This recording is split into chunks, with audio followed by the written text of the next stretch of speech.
Holy crap. It is still the same day. I picked up the car yesterday. So today we went to a car show. Big car show. Viper. Hold on. 01's gotta go. We gotta look at this Viper here. Yeah, holy cow. It's still the plasma, that rich. This is definitely a twin turbo. Expensive build. I talked about how the Mustang is right now currently, and one now in the vacuum Hobbs switch, and then we did the high pressure regulator delete, all that good stuff. And then me driving home from the show, I actually lost my primary pump. So dude, it was crazy. But luckily, the secondaries kick on in vacuum, so we were able to get home. I just had to speed, brake really quick, and speed again. So I was able to get home. So right now I'm gonna swap over one of my secondaries over to the primary, and this is pretty much it. Don't look at this tape. We just taped down our old fill system stuff, so everything's nice and not flopping around. But yeah, so that's why we have a bunch of tape. So don't look at all that. But this is pretty much what we got here. We got the ground, power. You know, we got rid of all the quick connects just because, like, we just didn't want to. We were trying to eliminate some things and see if that would work. Yeah, as you can see, so right when I got here, we finally parked it.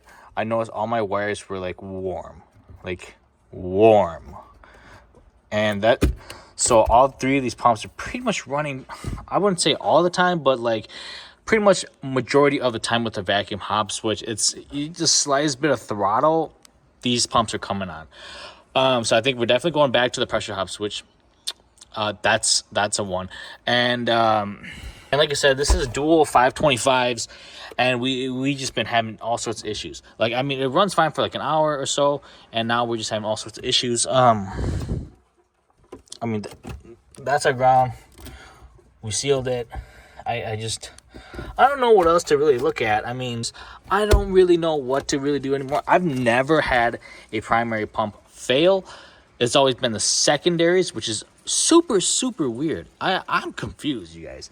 We did go for a long drive today. In total of driving today, we probably did I don't know, four hours worth of driving, and now we definitely have a dead pump. So maybe pump one was just bad already. I have no idea.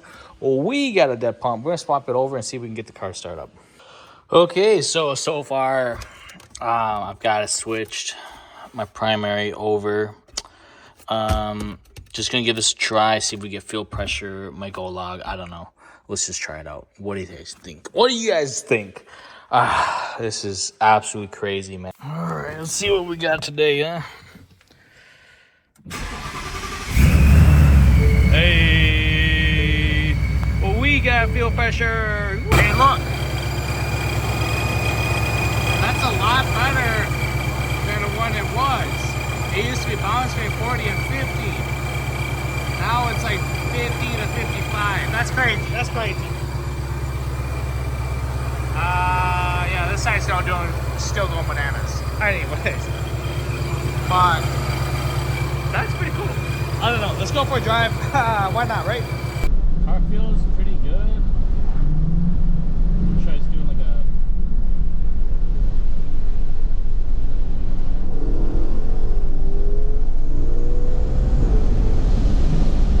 Whoa. Yo, that was crazy.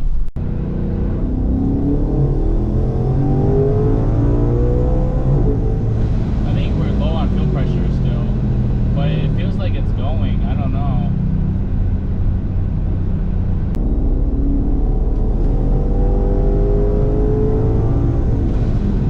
There's no fuel pressure. I'm not feeling it. Okay, so a little bit of a back history here.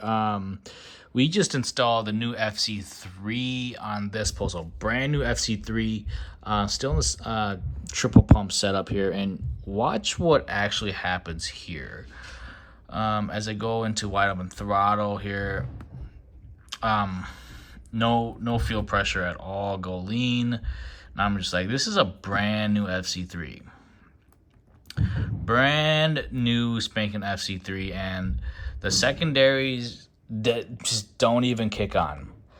So this is kind of where the start of all my issues really kind of began. So we put in the new ground. I don't have any parasitic fuel pressure loss anymore. And then we put in a new FC3. And just because like the ends were corroded, right? So if you look here, the ends were corroded, so we just put in a new FC3, 4-cent one out. Hooray, right? I thought I'd fix everything. Of course, go for a log, go for a drive. This is what happened. I go wide open throttle. So here we go. We start to go wide open throttle. Boom. We can get no fuel pressure. I'm like, what the frick? Dude, this is a brand new FC3. Like, what in the world is going on? Alrighty, in this log, you know, we did a couple different things. Try to diagnose all sorts of different things. We individually tested the fuel pumps. Fuel pumps are all good to go. Hobbs switch works. Everything works. But we decided to do a vacuum Hobbs switch. So we went new vacuum or new Hobbs switch. Instead of the pressure Hobbs switch, we went to a vacuum Hobbs switch. So it activates on 14 vacuum instead of like 4 to 5 PSI, right? Because 4 to 5 PSI is pressure, right? So new Hobbs switch, third gear, just rolling into it. It seems fine. AFRs look good throughout this pull.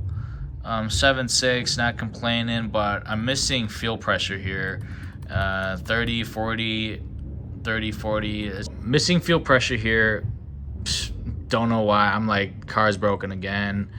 Okay, so in the midst of me just driving to the car show, we drove home. It's probably, so now we've probably done 4 to 5 hours of just driving. Yes, I filled up the car. You know, I carry 2 to 3 jugs, 2 to 3 5-gallon jugs with me all the time. So anytime it gets close to half, I just fill it up, you know, because 5 gallons is pretty much right about half. So don't even say that I don't fill my car up, because I definitely do. So overall we went probably through 20 some gallons just in 2 days, and just driving the car, really getting it on.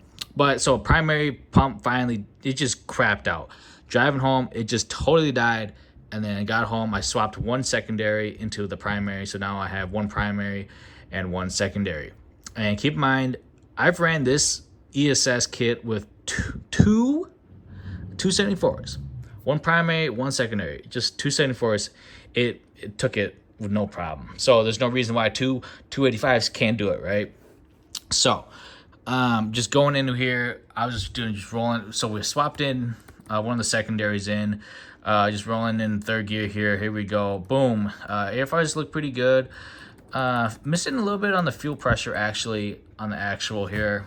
So I was like, okay, but it felt strong. It felt pretty freaking good. And then I was like, all right, that's pretty decent pull. Well, it wasn't too bad, but honestly, I looked at the log and I was like, I'm still missing fuel pressure. So in this one, you know, we decided to do 2 logs just to verify some stuff. Second gear, as we start to go, it hesitated to go. Second gear, it had a split second of where it hesitated. And I think that's where I went lean. You know, it just kind of goes lean for a quick second there.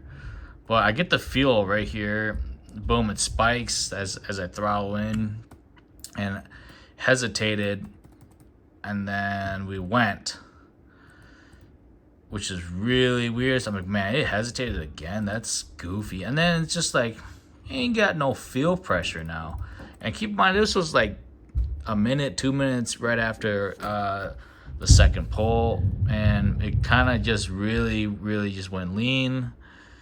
But the AFR, yeah, AFRs wasn't that bad in my opinion. 7.6, 7.8, not too bad in my opinion. But we're missing fuel pressure again.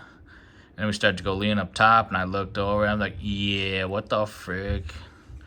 And so we just let off and we're done, right? So those were my logs. That's what they kind of look like. Not too happy with the vacuum Hobbs switch here. I know it kicks on great, but daily driving it sucks. Don't do the vacuum Hobbs switch. It's not good for daily driving purposes, and for 5 hours it wasn't really good. So I had 3 pumps that were like constantly on the whole entire time for 4 or 5 hours of driving. You know, we had like intervals, probably 2-hour intervals, but anyways, the vacuum Hobbs switch kicks on about 14 vacuum, and cruising and definitely keeping up with traffic, maintaining speed. Anytime you're uphill, the car sees about 5 to 10 vacuums. So boom, your pumps are on. So I think just 3 triple pumps on for that long is just way too much. 285, 285s on for that long, that consistent, it totally fried. Definitely, that's what I'm thinking. So I'm gonna go back to a pressure hop switch or a radium adjustable hop switch and see what's up. But sorry for the long video. Those are kind of like my logs. They're not too bad. I think it's kind of crazy how we went to a vacuum hop switch and then we did high pressure delete, high pressure regulator delete, and even with missing 30 some fuel pressure here. Let's see here. Go back.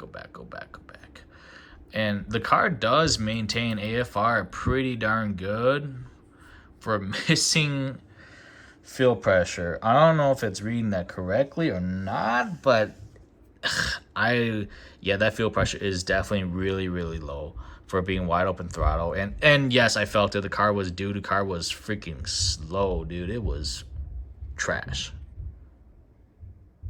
Well, check this out. It's been a long day, a long weekend. Having the pump die, my primary die. We just swapped the wires and just drove it to the shop. We logged it, and AFRs are still good, but still not getting the fuel pressure we need.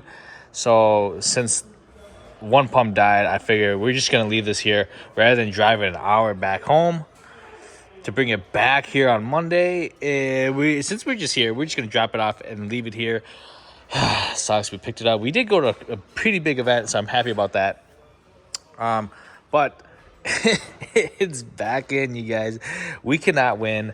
I really was gonna do my brakes and do some American Muscle videos, but American Muscle, do not hate me. I do apologize. You can't get the car out of the shop to go do any videos, man. So Mustang back in the shop. It's along the lines with the 4 products. I don't know. At this point, we have no idea what we're gonna do, I guess. 3 new fuel pumps, because all those others have got to be shot. 3 new fuel pumps. We figured out with 4 or 5 hours of me driving today that the vacuum hop switch is not a good daily hop switch. 100% not good, you guys. It activates at 14 vacuum, and during cruising and keeping up traffic, uphill, anything, I'm seeing 10 to 5 vacuum. So that's not good. So all 3 pumps are always activated, like 95% of the time. So that's really bad, and so that's not going to work. So we're going to try like a radium adjustable hop switch maybe, or maybe just go back to the regular pressure hop switch.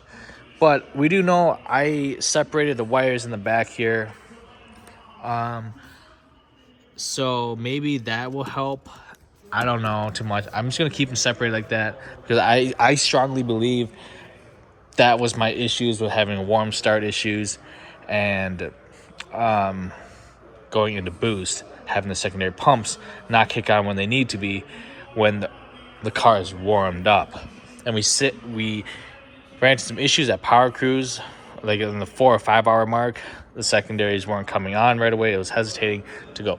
So I spoke a lot. This car has been crazy, you guys. I don't even know anymore. At this point, I'm ready to try anything and everything.